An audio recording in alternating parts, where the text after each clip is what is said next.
The pre-dawn darkness wrapped around Ella Parker like a worn blanket as she sat in her decade-old Honda, parked on a forgotten hill overlooking Boulder, Colorado.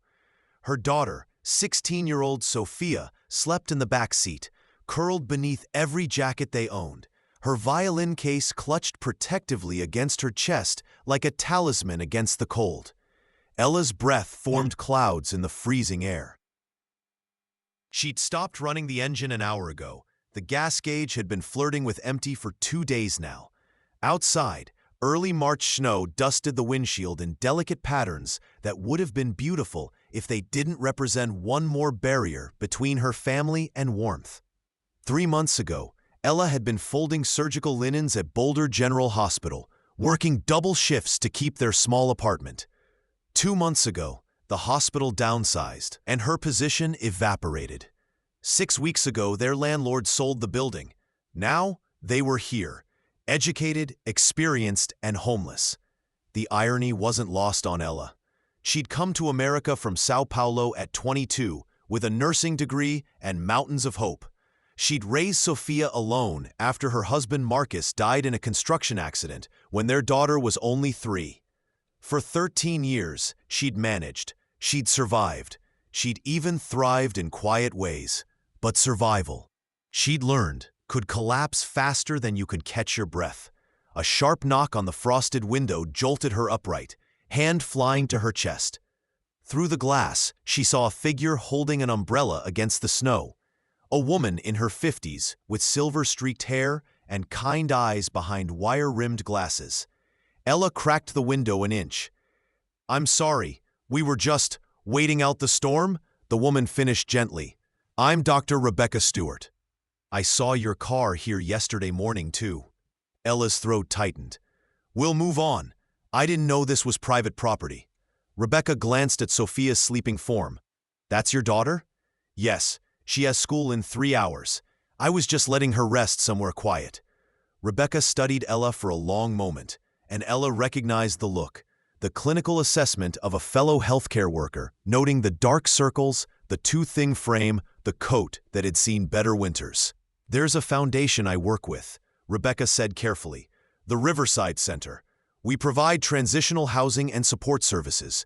I have emergency authorization to place people directly." Ella had heard promises before.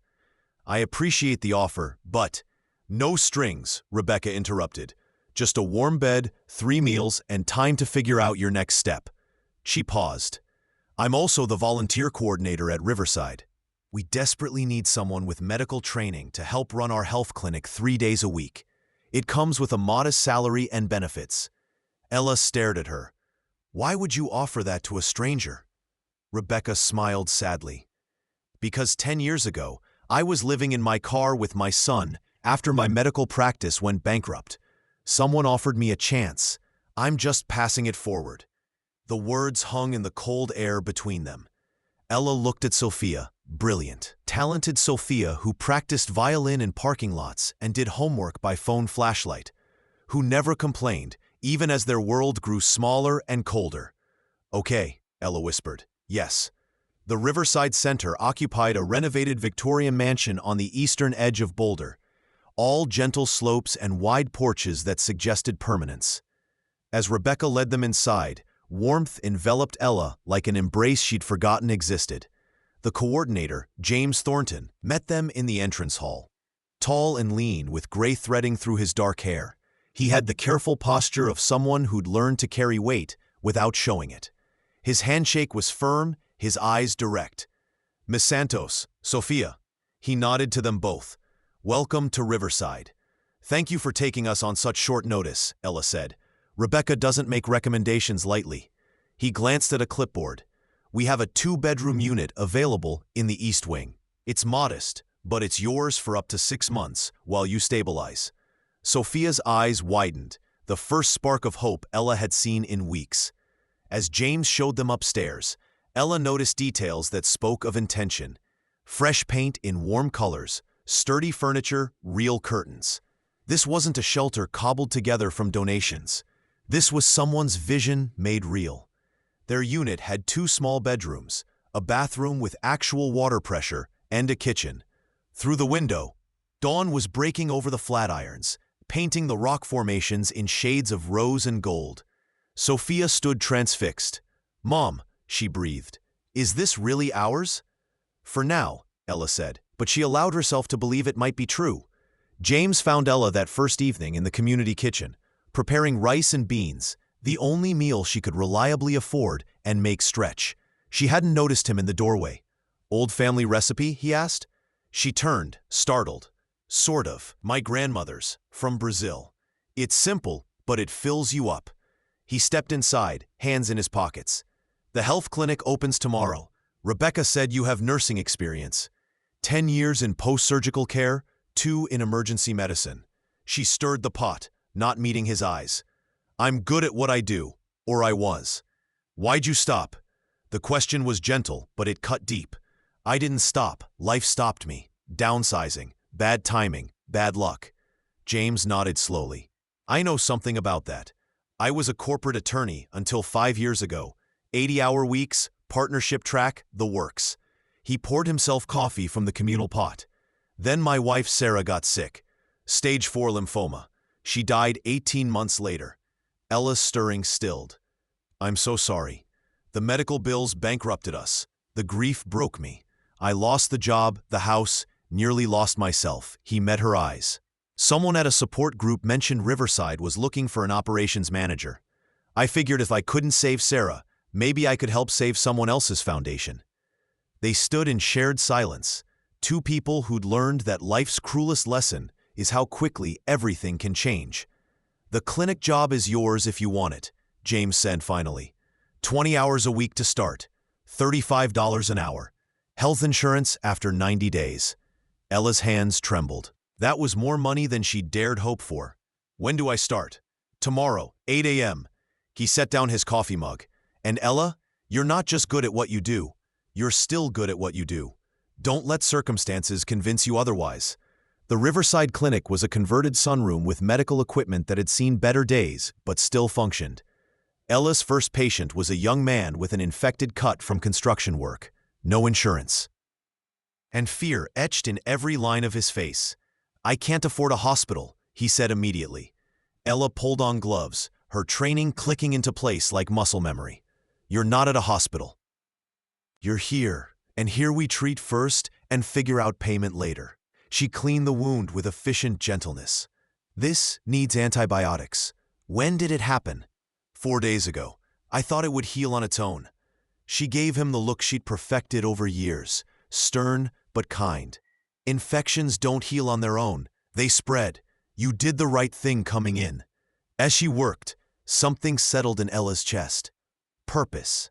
For months, she'd felt like a ghost of herself, going through survival's motions. Here, cleaning a wound and writing a prescription, and explaining wound care. Here she was Ella Parker again. Skilled, needed, whole. By the end of her first week, she'd seen 27 patients. Diabetics needing blood sugar checks, elderly folks managing chronic pain, young mothers bringing feverish children, laborers with work injuries. All of them carrying the quiet desperation of people one crisis away from catastrophe. She understood them completely. Sofia's transformation was slower, but no less profound. The Riverside Centre had partnerships with local schools, and Ella enrolled her daughter at Boulder High's Magnet Arts program. Sofia had played violin since she was 7, a gift from Marcus before he died. But lately it had gathered dust. Survival left little room for beauty. On Sofia's 3rd day at the new school, Ella came home to find her daughter actually practicing, the bow moving across strings with hesitant grace. "They have an orchestra," Sofia said without looking up. "A real one. The conductor said I could audition." Ella sat on the worn couch, throat tight. "What did you tell her?" "That I'd think about it." Sofia lowered the violin. "What if I'm not good enough anymore? I haven't had real lessons in 2 years." "You've been playing by ear and by memory and by sheer stubbornness," Ella said firmly. "That makes you exactly the kind of musician they need." Sofia practiced every day after that, and Ella fell asleep to the sound of scales and etudes drifting through their small apartment. Each note a small declaration. We're still here. We're still fighting. A month into their stay, James asked Ella to help organize Riverside's Spring Community Health Fair, a free event offering screenings, vaccinations, and health education. "I've never done event planning," Ella protested. "Neither had I before I started here," James replied. "You learn by doing, and you're good with people. That's 90% of the job." Working alongside James revealed layers she hadn't expected. He was meticulous but flexible, driven but kind. He remembered everyone's names, noticed when volunteers were struggling, and stayed late to help fold chairs. He'd built Riverside into more than a shelter. He'd created a community. One evening, as they sorted donation boxes in the storage room, Ella asked what had been bothering her. "Why do you do this? You could have rebuilt your law career." James was quiet for a moment. "Sarah used to say that suffering either closes your heart or breaks it open. Mine broke open." He looked at her. "What about you? What broke you open?" Ella considered the question. "Marcus's death taught me I was stronger than I thought. Losing everything else taught me I didn't have to be strong alone. That's wisdom most people never learn. It's wisdom I'm still learning," she corrected. Their eyes met, and something unspoken passed between them. Recognition, maybe. The understanding that they were both people who'd been shattered and were carefully, patiently reassembling themselves. The health fair was held on a brilliant April morning when the last snow had melted and the world felt new. Volunteers set up booths across Riverside's lawn. Blood pressure checks, vision screenings, nutritional counseling, mental health resources. Local doctors donated their time. Nursing students staffed information tables. Ella moved through the crowd in scrubs and a volunteer badge, answering questions, directing people to services, occasionally stopping to check someone's blood pressure or explain medication interactions. She felt useful in a way that reached beyond competence. She felt connected. Sofia and the school orchestra provided music throughout the day, their youthful energy transforming the event into something celebratory rather than clinical. When Sofia played a solo, Vivaldi's Spring from the Four Seasons, Ella watched through tears she didn't bother to hide. James appeared beside her. "She's remarkable. She gets that from her father," Ella said. "Marcus could fix anything, build anything. He said music was just another form of construction, building beauty from chaos." "Sounds like someone else I know." Ella glanced at him. "I'm not building anything. I'm just trying to hold things together." "Those are the same thing," James said quietly, "and you're doing both brilliantly." The fair served 400 people that day. As Ella helped break down tables at sunset, exhaustion and satisfaction warred in her bones. Rebecca found her carrying folded chairs. "The board wants to make your position permanent," Rebecca said without preamble. "Full-time, full benefits, with a path to nurse practitioner if you want to pursue more education." Ella set down the chairs carefully, afraid she might drop them. "Permanent?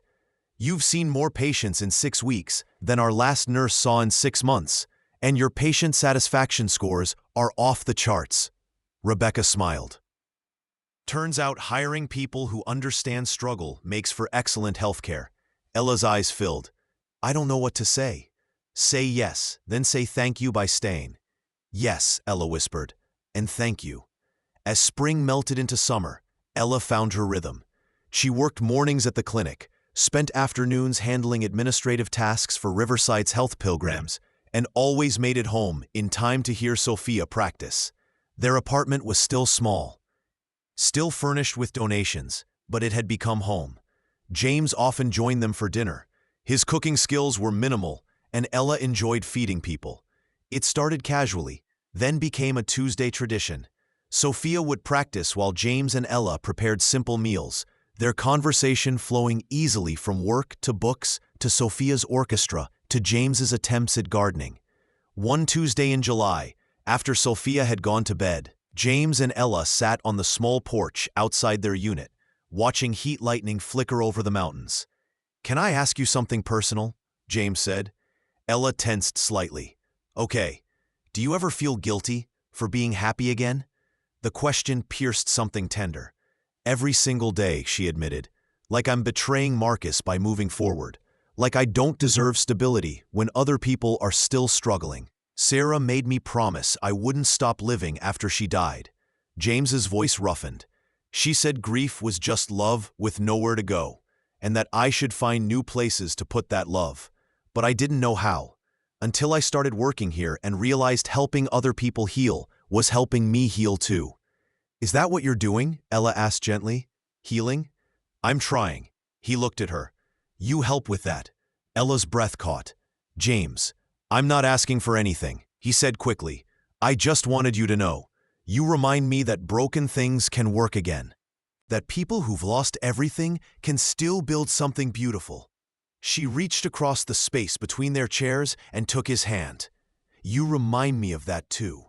They sat like that as the lightning danced and the summer night hummed around them. Two people learning that healing wasn't a destination, but a direction. And that maybe, carefully, hopefully, they could walk that direction together.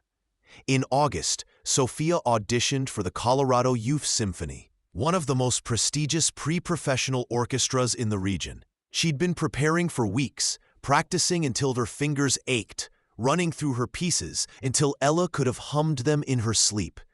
The morning of the audition, Sofia was so nervous she could barely eat breakfast. What if I mess up? She asked for the 100th time. Then you mess up, Ella said firmly, and then you keep playing. That's what musicians do. That's what people do. James drove them to the audition center. Ella's Honda had finally given up entirely the week before, and she was saving for a replacement. Sofia clutched her violin case the entire drive, silent and pale. Want to know a secret? James said to Sofia as they pulled up. I failed at more things than most people ever attempt.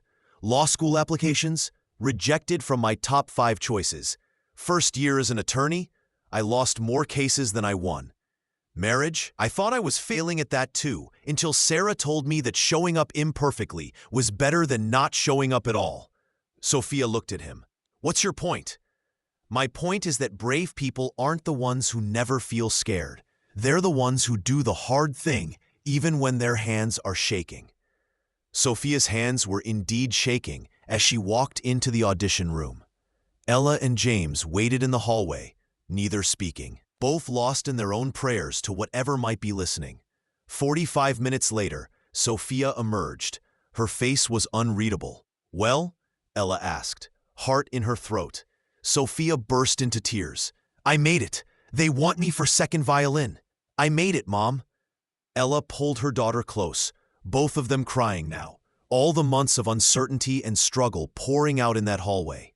James stepped back, giving them space, but his eyes were suspiciously bright too.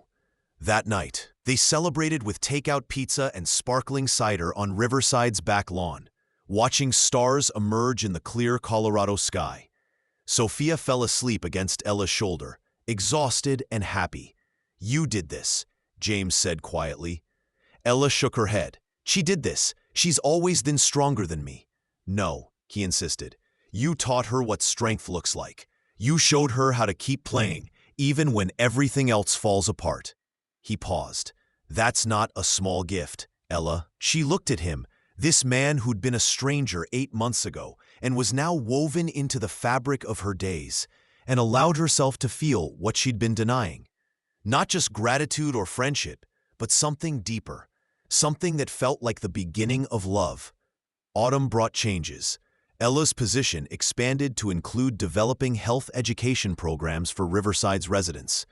Sofia's orchestra schedule intensified, with rehearsals 3 evenings a week and weekend performances. James was promoted to executive director when the previous director retired, giving him authority to expand Riverside's mission. They were all busier, but busy felt different now. It felt like building rather than surviving. One October evening, James asked Ella to walk with him through the nearby park. The aspens were turning gold, their leaves shimmering in the slanting light. I have a proposal, he said. Professional first, then personal. Ella's heart quickened.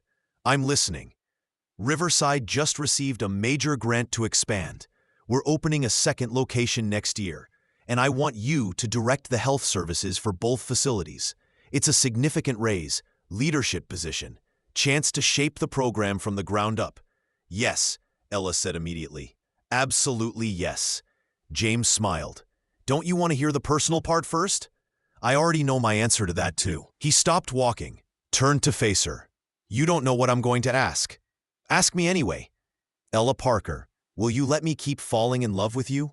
Will you let me be part of your life and Sofia's life? Not because any of us need saving, but because we make each other happier? Will you take a chance on something new, even though we've both lost so much? She cupped his face in her hands. James Thornton, I started falling in love with you when you offered me dignity instead of pity, when you treated my experience as valuable instead of damaged, when you made room for Sofia's music and my cooking and all our broken pieces. Is that a yes? That's the biggest yes I've ever said. He kissed her there, among the golden aspens, and Ella felt something she'd thought was lost forever. The certainty that joy could return after grief, that beginnings could follow endings, that broken hearts could heal without losing their capacity for love. The Riverside Centre's expansion was completed the following spring, 1 year after Ella and Sofia first arrived. The new facility included a full medical clinic, mental health services, job training programs, and transitional housing for 50 additional families. At the ribbon-cutting ceremony, James asked Ella to say a few words.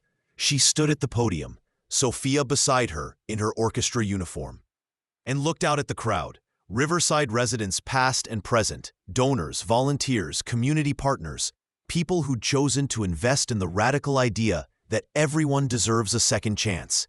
14 months ago, Ella began, my daughter and I were living in our car. We were educated, experienced, hardworking, and we were homeless, not because we made bad choices, but because life is complicated and systems are fragile, and sometimes circumstances overwhelm even the strongest people. Dr. Rebecca Stuart found us on a snowy morning and offered something more valuable than shelter.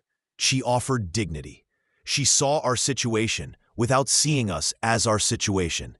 That distinction saved us. Ella's voice strengthened. Riverside didn't rescue us from poverty. Riverside gave us the stability to rescue ourselves. There's a crucial difference. This place doesn't create dependency. It creates opportunity. It says, you've had a setback, not a character failure. Here's a foundation. Now build. As the Director of Health Services, I see people every day who've been told they're not enough money, not enough luck, not enough value. And I get to tell them what someone once told me. You are enough. Your struggle doesn't define you. Your courage does. She gestured to the new building. This expansion means 50 more families get to hear that message. 50 more people get to remember that temporary circumstances don't determine permanent worth. That's not just good social service. That's good humanity. The applause was long and heartfelt. Sofia squeezed her hand. James, standing to the side, looked at her with such pride and love that Ella's throat tightened. After the ceremony, an older woman approached Ella hesitantly. I heard your speech, she said. I've been living in my car for 3 weeks. Could I? Ella took her hands. Come inside. Let's talk. That evening, as twilight painted the Flatirons purple and gold, Ella and James stood on Riverside's porch while Sofia practiced inside, the violin's voice drifting through open windows. You know what I realized today? Ella said, leaning against the railing. What's that? I spent so long thinking my story was about losing everything. Marcus, our home, my career, our stability. But that's not my story. My story is about everything that came after, about Sofia's strength, about strangers who became family, about finding work that matters, about falling in love when I thought that part of life was over. James put his arm around her. What would you call that story? Ella thought about the question. Listening to Sofia's music and remembering cold nights in the Honda and warm mornings in the clinic, and all the moments in between when she'd chosen to keep going, despite having every reason to give up. I'd call it a story about hope, she said finally. Not the easy kind that assumes everything will work out. The hard kind that keeps showing up even when you don't know if it will. That's the only kind worth having, James agreed. They stood in comfortable silence, watching stars emerge one by one over the mountains. Inside, Sofia's practice session ended, and they heard her laughing at something, her voice bright and unburdened. "Do you think we'll remember what this felt like?" Ella asked. "This moment when everything is finally okay?" "We'll remember," James promised. "And when things get hard again, because they will, we'll remember that we've survived hard before, together." Ella turned to face him, this man who'd become her partner in building a life she'd never imagined possible. "Together," she agreed, and in that moment, on that porch, in that life they'd constructed piece by piece from ruins and resilience, Ella Parker understood the deepest truth of her journey. She hadn't just survived, she'd transformed. She'd taken the worst circumstances and used them as foundation for something better, not just for herself, but for everyone she touched. The broken places had become the growing places. The empty spaces had filled with purpose. The ending had become a beginning, and she was exactly where she was meant to be. 3 years later, the Santos Thornton household was controlled chaos on Sunday mornings. Ella made Brazilian cheese bread, while James attempted pancakes. Sofia practiced violin in the living room, and their newly adopted son, 8-year-old Marcus, named for Sofia's father, built elaborate block towers in the corner. They'd expanded into a house 6 months ago, trading Riverside's transitional housing for permanence. But Ella still worked at the clinic 4 days a week, and James still directed both facilities. Some callings weren't careers, they were missions. Sofia, now 19 and in her second year at the University of Colorado on a full music scholarship, was home for the weekend. She'd grown into a confident young woman who volunteered at Riverside teaching violin to children in the housing program. "Mom," she said, looking up from her sheet music, "remember when we lived in the Honda?" Ella paused mid-stir. "Of course. Why?" "I was thinking about it in orchestra yesterday.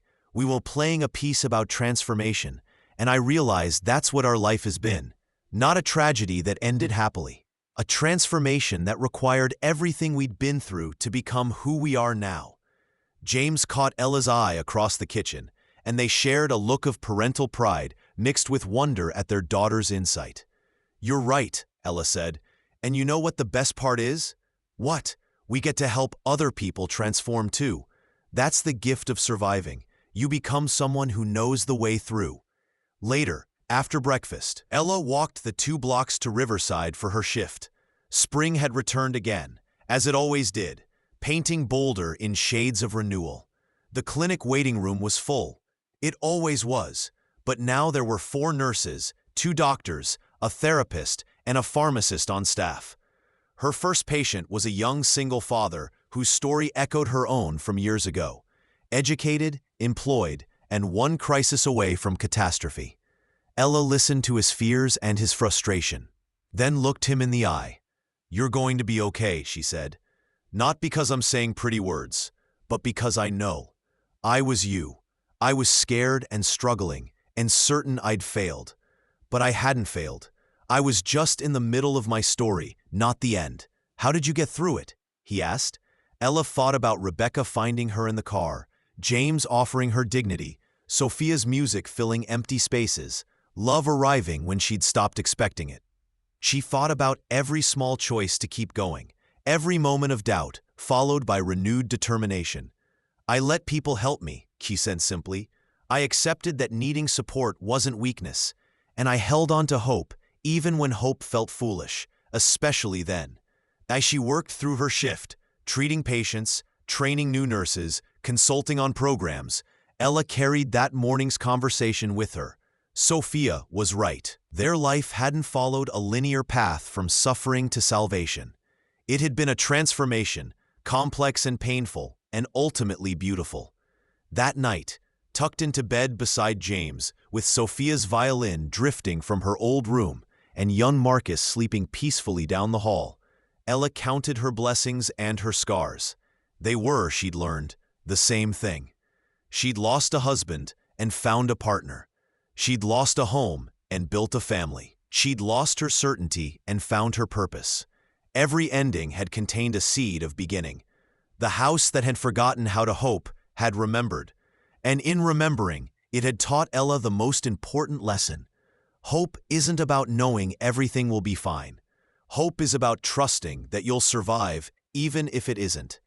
Hope is showing up for your own life, day after day, especially on the days when showing up is the hardest thing you'll do. Ella had shown up. She'd kept showing up. And somewhere along the way, surviving had become living, and living had become thriving, and thriving had become her gift to offer others walking the same dark roads she'd once traveled. The break-in places had indeed become the growing places, and the story, her story, their story, everyone's story who'd ever fallen and found the courage to rise, continued, one brave day at a time.